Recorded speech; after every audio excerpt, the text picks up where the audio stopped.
ఈ మిమ్మల్ని ఒక చిన్న క్లారిటీ తీసుకుందామని అడుగుతున్నాను సార్. ఏం లేదు, జానీ మాస్టర్ కొరియోగ్రాఫర్ ఇష్యూలో ఇటు అల్లు అర్జున్ గారు, దాంతోపాటు సుకుమార్ గారి కొంత పాత్ర ఉన్నట్టు బాగా వస్తుంది. అంటే పుష్ప సినిమా దగ్గర నుంచి అనేసి మీ దీనిపైన ఒక చిన్న క్లారిటీ మీరైతే ఓపెన్గా చెప్తారు, ఎందుకంటే ఆ సినిమా మీదే కాబట్టి. అంటే లాస్ట్ టైం కూడా ఏదో టీజర్ జరిగేటప్పుడు ఇదే ఇట్లాంటివి ఏదో అడిగారు, మళ్ళీ అటే తీసుకెళ్తున్నారు. కాకపోతే ఒకటి సార్, సరే మీరు అన్నదానికి దాని క్లారిఫికేషన్గా చెప్పాలంటే, ఫస్ట్ ఆఫ్ ఆల్ మత్తు టీమ్ అంతా very very happy for the success this thing. దాని గురించి ఈ ప్రెస్ మీట్ మేము అందరం చాలా హ్యాపీగా ఉన్నామని చెప్పడాకే అందరికి థ్యాంక్స్ చెప్పుకుందామని చేసింది. అలా మీరు అడిగిన క్వశ్చన్కి చెప్పాలంటే చిన్న స్టోరీ చెప్పాలండి దీనికి.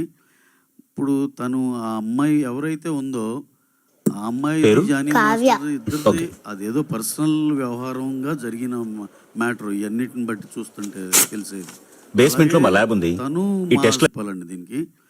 ఇప్పుడు తను ఆ అమ్మాయి ఎవరైతే ఉందో ఆ అమ్మాయిది జానీ మాస్టర్ ఇద్దరిది అదేదో పర్సనల్ వ్యవహారంగా జరిగిన మ్యాటర్, ఇవన్నిటిని బట్టి చూస్తుంటే తెలిసేది. అలాగే తను మా సినిమాకి అడిషనల్ కొరియోగ్రాఫర్గా ఎప్పుడో లాంగ్ బ్యాక్ పుష్ప 2 బిగిన్ అయినప్పుడే మేము ఆ అమ్మాయితో ఆ వర్క్ చేయించుకోండి. అడిషనల్ కొరియోగ్రాఫర్ అమ్మాయి విజయ్ పోలకి అని ఒక ఆయన ఉన్నారు, ఆయన కూడా డాన్స్ మాస్టరే. గణేష్ ఆచార్య మాస్టర్ మెయిన్ మాస్టర్. వీళ్ళు ఏదన్నా మూమెంట్స్ ఏదన్నా కొత్త ఏదైనా మంచిది ఇస్తే కనుక మాస్టర్ కన్సిడర్ చేసేటట్టు అడిషనల్ కొరియోగ్రాఫర్ కింద తీసుకున్నామండి. ఇది ఇప్పుడు త్రూఅవుట్ ద సినిమా అన్ని సాంగ్స్కి తీసుకున్నాం. ఇప్పుడు ఇంకొక 2 సాంగ్స్ ఉన్నాయి పెండింగ్, అది October 15 తర్వాత ప్లాన్ చేస్తున్నాం. దానికి కూడా అమ్మాయి ఉంటుంది.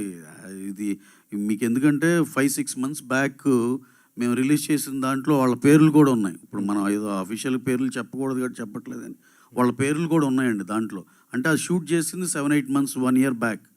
సో వీళ్ళు ఎప్పటి నుంచో మాతో పనిచేస్తున్నారు. అలాగే జానీ మాస్టర్ గారు కానీ, ఆయనకి మేము స్పెషల్ సాంగ్ ఉంది ఈ సినిమాలో, అది ఆయనతో చేయాలనుకున్నాం. కరెక్ట్గా 2 days ముందల ఈ గోలంతా అయింది. యాక్చువల్గా ఆ సాంగ్ అసలు ఆయనతో చేద్దాం అనుకున్నాం. అలా మాకు అసలు అందరితో పని చేస్తామండి, దాంట్లోనే పార్ట్ ఆఫ్ ద థింగ్ ఇది. దానికి అసలు హీరో గారు నాకు తెలిసి ఈ డ్యాన్స్ టీమ్ ఎప్పుడైనా విషెస్ చెప్తే good morning sir, good morning ఎంత చెప్పడం తప్పితే ఆయనకి అంత మించి బియాండ్ దట్ ఏం తెలియదు. అనవసరంగా ఇక్కడ ఇవన్నీ ఏంటంటే మన రెస్పాన్సిబుల్ మీడియా అండి ఇక్కడ మేము చూస్తుంది ఇదంతా. కొంచెం ఆ ఫ్రంట్ లైన్ ఇదంతా వీళ్ళెవరూ ఇలా ఏం తెలుసుకోకుండా ఏదో ఒకటి రాసేయటం కానీ చేయటం కానీ లేదు. కాకుండా కొత్తగా వచ్చే యూట్యూబ్ ఛానల్స్ ఇలా వాళ్ళకి ఏదో ఒకటి సెన్సేషన్ కావాలని ఏదో ఇష్టానుసారంగా రాసేయటమే. సార్ అసలు బన్నీ గారి స్టేచర్కి ఆయన ఈయన ఆపి ఆ అమ్మాయిని ప్రమోట్ చేయాలి, అసలు అలాంటివి ఏమి ఉండవు సార్ అసలు. ఎందుకంటే మీరు ఒకసారి క్రాస్ చెక్ చేసుకోవచ్చు. ఆ సినిమా ఆ పాటలో తన పేరు ఉంది, అన్నీ ఉన్నాయి. ఎప్పుడో 6 months రిలీజ్ చేసిన లిరికల్ వీడియో అవన్నీ యూట్యూబ్లో ఉన్నాయి. సో ఇదంతా ఏదో కొంతమంది కొన్ని సెక్షన్ ఆఫ్ కొత్తగా వచ్చే యూట్యూబ్ ఛానల్లో చేసే అలజడి తప్పితే అలాంటిది ఏది నిజం లేదు సార్. అంత హ్యాపీగా బ్రహ్మాండంగా జరుగుతుంది. వాళ్ళిద్దరి మధ్య ఏదైనా ఉన్నా సరే మా ప్రొఫెషనల్గా మేము వాళ్ళతో ఎలైన్ అయ్యి ఉన్నాం అంతవరకే తప్పితే, ఇంకా అపార్ట్ ఫ్రమ్ దట్ వాళ్ళిద్దరి మధ్య ఏం గోల్ ఉన్నా అది ఉన్నా ఇది చాలా వాళ్ళిద్దరు పర్సనల్ థింగ్, దాంట్లో మనం కామెంట్ చేయటం కూడా ఏం లేదు సార్. ఓకే సార్, ఇంకో క్వశ్చన్. నిన్న దేవరా మీరు చూశారు, అంటే ఒక పెద్ద స్టార్ ఈవెంట్ జరిగితే కొద్ది ఇబ్బంది పరిస్థితులు వస్తాయి. నెక్స్ట్ మీరు పుష్పతో మళ్ళీ చేయబోతున్నారు, మీరు ఎలాంటి కేర్ తీసుకోబోతారు, ఎట్లా?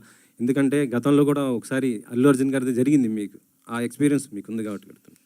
డెఫినెట్గా సార్, నిన్న నేను వెళ్ళాను కానీ లోపలికి వెళ్ళలేని పరిస్థితి అయిపోయింది. ఆల్మోస్ట్ 3-4 times జనాలు వచ్చేసి ఉన్నాక ఇక చాలాసేపు పోలీసులు కూడా ట్రై చేశారు కానీ కంట్రోల్ అవ్వలేదు, విచ్ ఈజ్ వెరీ అన్ఫార్చునేట్. జనాలు పాపం చాలా అనంతపూరు, శ్రీకాకుళం చాలా దూరం నుంచి కూడా వచ్చారు, which is very very unfortunate. దాన్ని మళ్ళీ ఏమన్నా రేపు ఎల్లుండో రీఆర్గనైజ్ చేసి మళ్ళీ చేయొచ్చా అంటే, హీరో గారు ఏమో అమెరికా వెళ్ళిపోవాల్సిన పనిలో ఇవాళ మార్నింగ్ వెళ్ళిపోయారు, అది జరగట్లేదు. కానీ ఆయన ఏదో బయట ఇచ్చారండి.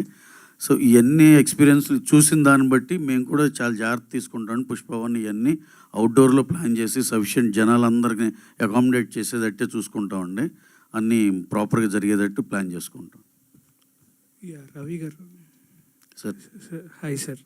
So by coming to the మత్తు వదలరా, చాలామంది ఆడియన్స్ చూసిన వాళ్ళు ఏమంటున్నారంటే, సత్య గారిని చూస్తుంటే వింటేజ్